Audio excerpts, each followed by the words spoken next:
अब हम पढ़ेंगे हैश डिफाइन का यूज। तो हैश डिफाइन के कई सारे तरीके हैं and this is use to define symbolic constants. Symbolic constants क्या होते हैं कि किसी एग्जिस्टिंग कॉन्स्ट्रक्ट को कोई दूसरा नाम देने के लिए यूज होता है। तो वैसे तो इसके 3 तरीके के यूज हम आज पढ़ेंगे। जैसे this is use to give new name to existing constructs. तो इसको अभी हम एग्जाम्पल्स की हेल्प से समझेंगे कि एग्जिस्टिंग कॉन्स्ट्रक्ट्स क्या होते हैं और उनका नया नाम हम कैसे दे सकते हैं। दूसरा यह है कि कांस्टेंट डिफाइन करने के लिए भी हम हैश डिफाइन का यूज करते हैं। और तीसरा हैश डिफाइन का यूज है मैक्रोज डिफाइन करने के लिए। तो सबसे पहले हम इसका पहला वाला तरीका समझ लेते हैं कि how to give new name to existing constructs. तो जैसे मान लीजिए हमारे यहाँ पे एक प्रोग्राम है हमारे पास हैश इंक्लूड stdio.h, एक हेडर फाइल इंक्लूड कर लिया हमने। और hash define, hash pre processor है, डिफाइन डायरेक्टिव है।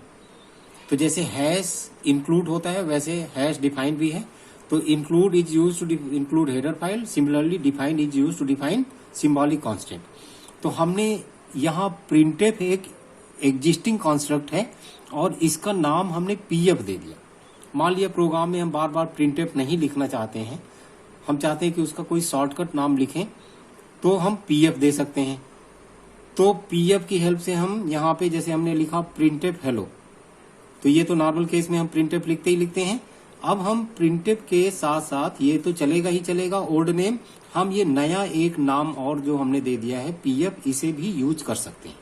तो पीएफ और ये हेलो इस तरह से लिखा, तो this PF will be replaced bye it's definition printf at the time of compilation. तो ये पीएफ की जगह प्रिंटफ हो जाएगा, वो भी कंपाइल टाइम पे। तो ये स्टेटमेंट एक वैलिड स्टेटमेंट बन जाएगा। इसी तरह से हम पूरे प्रिंटफ एबीसी को हम पी नाम दे सकते हैं। अगर हमने यहाँ सेमीकॉलन नहीं लगाया है तो पी के बाद सेमीकॉलन लगाना पड़ेगा, और अगर हमने यहाँ सेमीकॉलन लगा दिया है तो हमें केवल पी लिखना पड़ेगा। तो इस तरह से करके अगर हम इस पूरे प्रोग्राम का आउटपुट देखें तो ये P will be replaced by this printf, और यहाँ सेमीकॉलन लगा ही हुआ है, तो इस प्रिंटफ का आउटपुट हेलो हो जाएगा, इसका भी आउटपुट हेलो हो जाएगा, और this P is printf ABC, तो इसके बाद में एबीसी आ जाएगा। ये इसका आउटपुट रहेगा। दूसरा और भी इसके बहुत सारे वेरिएशंस हैं। जैसे कि मान लिया कि हम पूरा का पूरा इफ स्टेटमेंट भी लिख सकते हैं और पूरे इफ स्टेटमेंट को हम नया नाम दे सकते हैं। जैसे हमने यहाँ पे कैपिटल आई कैपिटल एफ एक नया नाम दिया है किसको, if a is greater then b printf a else printf b. तो इस पूरे को हमने नया नाम दिया है, तो जब भी हम चाहें तो इस प्रोग्राम में इफ सेमीकॉलन अगर हम लिखते हैं किसी लाइन पे, तो this if will be replaced by this. दूसरा हैश डिफाइन का यूज है सिंबॉलिक कांस्टेंट डिफाइन करने के लिए। तो जैसे हमने यहां लिखा हैश डिफाइन A5, तो यहां पे 5 को हमने नया नाम A दे दिया है।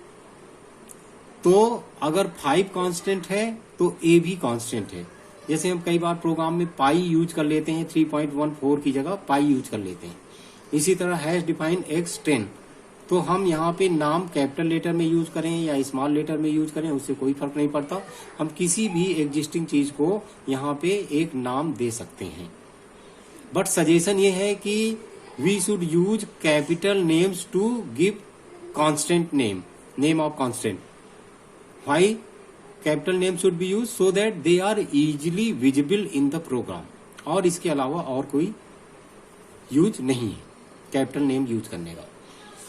तो अब आप देखिए जैसे कि यहाँ पे हमने लिखा int A5 B equal to 6, दो मान लिया वेरिएबल्स हैं, तो x equal to 10, x is 10, बल्कि हमें इसको उल्टा ऐसे बोलना चाहिए कि we have given a new name to 10 which is x। तो अगर 10 कांस्टेंट है तो x भी कांस्टेंट है। इसका मतलब 10 की वैल्यू नहीं चेंज हो सकती तो x की वैल्यू नहीं चेंज हो सकती। इसका मतलब हम कोई भी ऐसा स्टेटमेंट नहीं लिख सकते जिससे कि x की वैल्यू मॉडिफाई हो रही हो। तो जैसे हमने यहाँ x इक्वल टू a लिखा, then it will produce error. क्यों? क्योंकि यहाँ पे हम x जो कि 10 है इसको हम a यानी कि 5 बनाने की कोशिश कर रहे हैं। जो कि इनकरेक्ट है, यानी हम x की वैल्यू को चेंज नहीं कर सकते। लेकिन हम x की वैल्यू को रीड ओनली मोड में यूज कर सकते हैं। जैसे कि हम b इक्वल टू x लिखें तो b की वैल्यू अभी 6 है, तो इस लाइन के बाद अगर हम b को प्रिंट कराते हैं तो b की वैल्यू क्या हो जाएगी, x यानी कि 10 हो जाएगी, तो इसका आउटपुट 10 आ जाएगा। और इस लाइन में अगर आप लिखते हैं ऐसा तो यहाँ पे एरर आएगी एल वैल्यू रिक्वायर्ड, यानी लेफ्ट हैंड साइड में अभी एक जो वैल्यू आ रही है, वैल्यू नहीं आना चाहिए। एल वैल्यू का मतलब लेफ्ट हैंड साइड में कोई वैलिड आइडेंटिफायर नेम आना चाहिए। एक्स आइडेंटिफायर नेम नहीं है, x10 का ही एक दूसरा नाम है। तो इस तरह से ये हमारा हैश डिफाइन का यूज हुआ, जिसकी हेल्प से हम सिंबॉलिक कांस्टेंट डिफाइन कर सकते हैं। ये सिंबॉलिक कांस्टेंट हम इनम कीवर्ड की हेल्प से भी डिफाइन कर सकते हैं, जिनको हम आगे लेक्चर में पढ़ेंगे। अब इसके बाद हम हैश डिफाइन का एक और तरीका सीखेंगे, लेकिन उससे पहले हम एक और एग्जाम्पल ले लेते हैं। तो देखिए, जैसे यहाँ पे हमने वही एग्जाम्पल लिया, हैश डिफाइन x5, यहाँ पे वही सेम है। We have given new name to 5 which is x, और यहाँ पे इंट y वेरिएबल है, x को रीड करने के लिए केवल यूज कर सकते हैं। लेकिन अगर हमने स्टेटमेंट कुछ इस तरह से लिखा है y is equal to x plus plus, तो ये सही है या गलत है? This will give error. क्यों? y की वैल्यू यहाँ x हो जाएगी, यहां तक तो बात ठीक है। लेकिन after assigning the value of x to y, this will try to change the value of x with the help of x equal to x plus 1। तो यहां से हम x की वैल्यू जो कि 5 है, हम x की वैल्यू को क्या बनाने की कोशिश कर रहे हैं, 6, जो कि इम्पॉसिबल है, इनकरेक्ट है। तो x की वैल्यू 5 है, 5 ही रहेगी, 6 नहीं हो सकती। तो ऐसे असाइनमेंट गलत है, इनकरेक्ट है। बट हम y इक्वल टू x जरूर लिख सकते हैं। तो y इक्वल टू x से y की वैल्यू भी 5 हो जाएगी। इसको आप प्रिंट करा के देख सकते हैं, यहाँ y की वैल्यू 5 आ जाएगी। इसके बाद हम हैश डिफाइन का एक तीसरा तरीका यूज करेंगे, और वो है मैक्रो डिफाइन करने के लिए। जैसे हमने हैश इंक्लूड stdio.h लिखा, हैश डिफाइन sqr(x), तो sqr देखने में तो ये फंक्शन के जैसा दिख रहा है। sqr(x) एक आर्गुमेंट है, इसका डेटा टाइप नहीं लिखना होता है, यहाँ पे केवल वेरिएबल पास करना होता है, और इसकी डेफिनेशन है x इंटू एक्स। तो अब अगर हम इसको यहाँ पे यूज कर एक साथ साथ एक फंक्शन भी हम बना लेते हैं इसी के इक्विवेलेंट, जिससे कि हम ये समझ जाएंगे कि मैक्रो और फंक्शन के बीच में क्या डिफरेंस है। तो वैल्यू का स्क्वायर करने के लिए हमने एक स्क्वायर नाम का फंक्शन बनाया है, जिसके अंदर इंट y एक फॉर्मल पैरामीटर है, और y की वैल्यू y इंटू वाई से रिटर्न करा के हमने इंटीजर टाइप का यहाँ पे रिटर्न टाइप लिख दिया है। इसको अभी हम बाद में देखते हैं। अब हमने यहाँ पे मेन प्रोग्राम लिखना स्टार्ट किया, तो a की वैल्यू 2 और b की वैल्यू 3 और c एक और वेरिएबल है। तो अब अगर हम इस मैक्रो को यहाँ पे कॉल करते हैं sqr a प्लस b से equal to c equal to, तो ये क्या होगा कि value of a plus b is pass to x, तो x की वैल्यू a प्लस b हो गई। नॉर्मल केसेज में हम ऐसा समझ सकते हैं कि 2 प्लस 3 ये 5 हुआ, और 5 x की वैल्यू 5 हो गई, तो 5 इंटू 5 25 हो जाएगा। बट 25 आंसर इनकरेक्ट है, क्योंकि इसका कंपाइलेशन अलग तरीके से होता है। और कंपाइलेशन कैसे होता है? कंपाइलेशन के लिए जो ये कॉल है, तो हम इस मैक्रो की डेफिनेशन को कंपाइल टाइम पे रिप्लेस करते हैं at the place where it is called. तो यहाँ sqr a प्लस b की जगह हम क्या करेंगे, इसकी डेफिनेशन लिखेंगे c equal to x into x, और इसके बाद x की वैल्यू a प्लस बी थी, तो x की जगह हमने a प्लस बी लिख दिया इंटू a प्लस बी, और a इसके बाद a और b की वैल्यू 2 और 3 थी, ये रख दिया हमने। अब अगर हम इस एक्सप्रेशन में देखें तो मल्टीप्लीकेशन की प्रायोरिटी हायर है प्लस से, तो इसलिए 2 इंटू 3 पहले कैलकुलेट हो गया, 6 हो गया, 6 प्लस 2 8 प्लस 3 11। तो यहाँ पे इसका आउटपुट क्या आएगा, 11 आएगा। दूसरा, वहीं पे अगर हम इसी के इक्विवेलेंट फंक्शन को कॉल करते हैं, तो यहाँ a प्लस बी की वैल्यू क्या है, 5, 2 प्लस 3 5। यहाँ पे ये a प्लस बी पहले इवेल्युएट हो जाएगा, यही डिफरेंस है फंक्शन और मैक्रो में।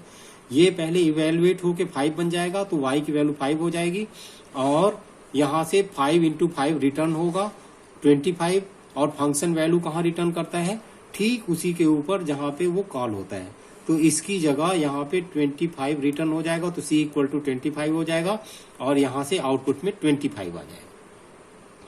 लेकिन अगर यही फंक्शन के इक्विवेलेंट जो आउटपुट है हम अगर मैक्रो से अचीव करना चाहें तो कैसे कर सकते हैं, उसके लिए हमें मैक्रो की डेफिनेशन चेंज करनी पड़ेगी। उसके लिए हमने इसके यहाँ पे पैरेंथेसिस लगाना पड़ेगा, और क्योंकि हमें पहले इसको इवेलुएट करना है, तो इसलिए हमने एक नया और मैक्रो डिफाइन कर लिया, हैश डिफाइन एसक्यू नाम दिया इस बार x इंटू एक्स, यहाँ पैरेंथेसिस के अंदर x को रखा है।